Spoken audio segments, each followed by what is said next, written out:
Please subscribe for more updates. Bell button pi click చేయండి. మా దేశాన్ని లో హింసలు చెలరేగే కార్యకలాపాలు పాక్ గడ్డపైన జరుగుతున్నాయి. ఇదివరకు చాలాసార్లు పాకిస్తాన్కు చెప్పాం, అంతర్జాతీయ సమాజానికి చెప్పాం. ఐక్యరాజ్య సమితి నిషేధిత తీవ్రవాద సంస్థలు పాక్ నుంచి పనిచేస్తున్నాయి. ఒసామా బిన్ లాడెన్ లాంటి వాడు ఇస్లామాబాద్ పక్కన ఆశ్రయం తీసుకున్నాడు. ప్రపంచ తీవ్రవాదానికి పాకిస్తాన్ పురిటిగడ్డగా ఉంది.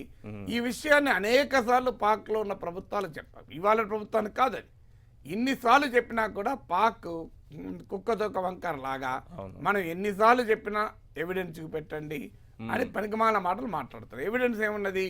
జైషీ మహమ్మద్ క్లెయిమ్ చేసుకున్నది పుల్వామాలో మేమే దాడులు చేశామని. ఆ జైషీ మహమ్మద్ నాయకుడైన మసూద్ అజర్ ఓపెన్ గా తిరుగుతున్నాడు. ఇంకా ఎవిడెన్స్ ఏంటి? హఫీజ్ సయీద్ ఓపెన్ గా పాకిస్తాన్ లో బహిరంగ సభల్లో హాజరవుతున్నాడు.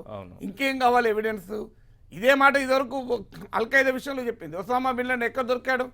పాక్ ఇస్లామాబాద్ రాజధాని ఇస్లామాబాద్ కు దగ్గరలో ఒక మిలిటరీ స్థావరంలో 5 ఏళ్ళు, ఒక్కరోజు కాదు 2 ఏళ్ళు కాదు, ఏళ్ల తరబడి స్థావరం పెట్టుకొని ఉన్నాడు ఒసామా బిన్ లాడెన్. ప్రపంచానికి ఇదే చెప్పింది, మా దగ్గర ఎక్కడున్నాడు చూపెట్టండి అని. మళ్ళీ ఆఖరికి అమెరికా ఇలాంటి సర్జికల్ స్ట్రైక్స్ చేస్తేనే దొరికింది. ఎక్కడ ఒసామా బిన్ లాడెన్? పాక్ రాజధాని పక్కన దొరికాడు కదా. ఇంతకన్నా ఎవిడెన్స్ ఏం కాదు పాకిస్తాన్ గురించి.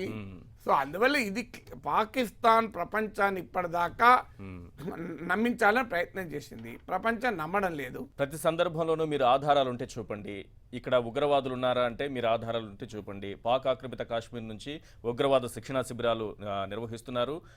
ఎల్ఓసి నుంచి లోపలికి దురాక్రమణ ద్వారా లోపలికి చొరబాట్లు ఒకటి కలుగుతోంది, లోపలికి వస్తున్నారు ఉగ్రవాదులు. ఇవన్నీ కూడా భారత్ ప్రస్తావించిన ప్రతి సందర్భంలో కూడా ఆధారాలుంటే చూపండి అని పాకిస్తాన్ అంటుంది.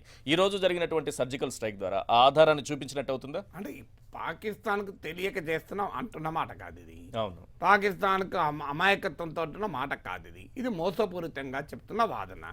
ఇవాళ ఎందుకు అజ్మల్ కసబ్ను మనం ఓపెన్ గా పట్టుకొని భారత న్యాయ వ్యవస్థ ముందుంచి భారత న్యాయస్థానాల్లో వాదించుకునే అవకాశం ఇస్తే ఆ అజ్మల్ కసబ్ మాకు సంబంధం లేదని చెప్పారు. పాకిస్తాన్ వార్తా సంస్థలు, పాకిస్తాన్ టీవీ ఛానళ్ళు అజ్మల్ కసబ్ ఇంటికి వెళ్ళి ఆయన వాడి కుటుంబ సభ్యులతో కూడా మాట్లాడారు. అయినా మాకు సంబంధం లేదంటే అంటే పాకిస్తాన్ యొక్క దుర్మార్గం ఏంటంటే పాక్ సైనికులు చచ్చిపోయినా, పాక్ పౌరులు చచ్చిపోయినా మా వాళ్ళు కాదంటారు. అంటే శవం తగిలేసినా మంచిదే కానీ ఓన్ చేసుకోరు. అంటే నీ దేశ ప్రజల్ని, నీ దేశ పౌరుల్ని నువ్వు ఓన్ చేసుకోలేని దుస్థితిలో ఉంటే ఇక దానికి ఏం చెప్పగలుగుతుంది? ఇంక ఎవిడెన్స్ ఏం కావాలి?